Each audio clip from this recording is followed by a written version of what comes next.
उत्तर प्रदेश की हर बड़ी खबर, जहां मिलती है राजनीति, प्रशासन, अपराध और विकास की पूरी और सटीक जानकारी। आपको शहर की न्यूज हो तो प्लीज अपने शहर का नाम कमेंट में जरूर लिखें। चुनाव आयोग का बड़ा फैसला, दिल्ली, कर्नाटक समेत 22 राज्यों और केंद्र शासित प्रदेशों में शुरू होगी सर प्रक्रिया। नई दिल्ली, भारत निर्वाचन आयोग (ECI) ने देश की मतदाता सूची को पूरी तरह शुद्ध और अपडेट करने के लिए एक व्यापक अभियान, विशेष गहन पुनरीक्षण स्पेशल इंटेंसिव रिवीजन सर की घोषणा की है।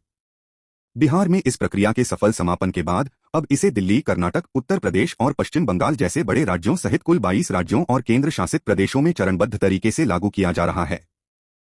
यूपी की अर्थव्यवस्था पिछले 8 वर्षों में दोगुनी होकर लगभग 30 लाख रुपए करोड़ तक पहुंच गई है। सरकार का लक्ष्य 2027 तक राज्य को $1 ट्रिलियन की अर्थव्यवस्था बनाना है, जिसके लिए औद्योगिक गलियारों, इंडस्ट्रियल कॉरिडोर्स और लॉजिस्टिक्स पार्कों का जाल बिछाया जा रहा है। वाराणसी और गोरखपुर में अंतर्राष्ट्रीय स्तर के क्रिकेट स्टेडियमों को मंजूरी मिल चुकी है।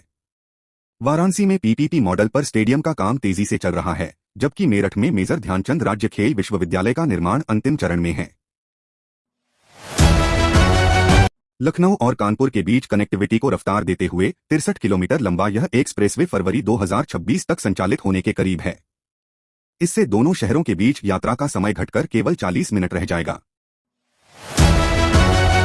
नोएडा इंटरनेशनल एयरपोर्ट जेवर के विकास में बड़ा बदलाव किया गया है। अब यहां रनवे की संख्या 2 से बढ़ाकर 5 करने का निर्णय लिया गया है। यह 2026 की शुरुआत में उड़ानें शुरू करने के लिए तैयार है, जो इसे दुनिया के प्रमुख हवाई अड्डों की श्रेणी में खड़ा करेगा। पुलिस ने 2 बड़े तस्करों को गिरफ्तार कर खुलासा किया है कि उन्होंने ही पिछले साल हुए दंगों में हथियार सप्लाई किए थे। इनके पास से 32 बोर की 5 पिस्टल और भारी मात्रा में कारतूस बरामद हुए हैं। हापुड़ में नाबालिग से रेप का आरोपी गिरफ्तार, पुलिस ने नाबालिग के साथ दुष्कर्म के मामले में आरोपी मौलाना को गिरफ्तार कर जेल भेज दिया। साइबर थाना पुलिस ने 80 करोड़ रुपए की ठगी करने वाले गिरोह के 6 सदस्यों को गिरफ्तार किया है। इनके पास से 150 से अधिक बैंक खातों का डेटा मिला। योगी सरकार ने घोषणा की कि नए बजट में कृषि और ग्रामीण विकास के लिए बजट में 20% की वृद्धि की गई है। मुख्यमंत्री ने कहा कि किसान केवल लाभार्थी नहीं, बल्कि राज्य की प्रगति में समान भागीदार हैं।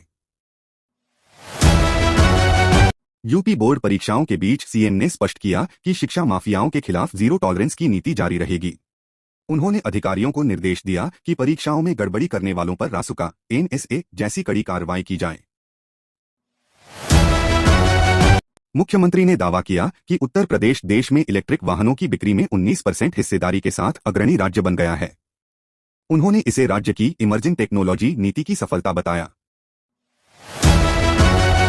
बजट सत्र के दौरान योगी आदित्यनाथ ने विपक्ष पर हमला बोलते हुए कहा कि वंदे मातरम का विरोध करना देशद्रोह से कम नहीं है। उन्होंने सपा और कांग्रेस पर तुष्टीकरण की राजनीति करने का आरोप लगाया। सीएम योगी ने जिला स्तर पर जनसुनवाई की उपेक्षा करने वाले अधिकारियों पर नाराजगी जताई है। उन्होंने निर्देश दिया कि अब जिलाधिकारी, डीएम और पुलिस कप्तान SSP की जनसुनवाई की लाइव मॉनिटरिंग मुख्यमंत्री कार्यालय CMO से की जाएगी। लखनऊ के बंथरा इलाके में एक बेकाबू कार ने सड़क किनारे खड़े 6 लोगों को रौंद दिया। इस हादसे में 6 वर्षीय मासूम की मौत हो गई।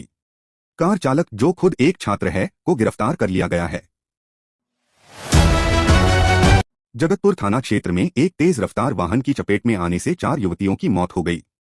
हादसे में कई अन्य लड़कियां घायल हैं, जिनमें से कुछ को गंभीर हालत में एम्स AIIMS रेफर किया गया है। कानपुर के महाराजपुर में बुधवार रात एक भीषण हादसा हुआ। कार की टक्कर से बाइक सवार 2 दोस्त राहुल और सोम प्रकाश हाईवे पर गिर गए। गिरने के बाद पीछे से आ रहे कई वाहन उन्हें कुचलते हुए निकल गए, जिससे उनके शव क्षत-विक्षत हो गए। मथुरा के मगोर्रा थाना क्षेत्र में बुधवार देर रात एक तेज रफ्तार कार अनियंत्रित होकर नगला देविया नहर में गिर गई। हादसे में कार सवार 4 युवकों राहुल, मोहित, अमित और एक अन्य की मौके पर ही मौत हो गई। ये सभी एक शादी समारोह से लौट रहे थे।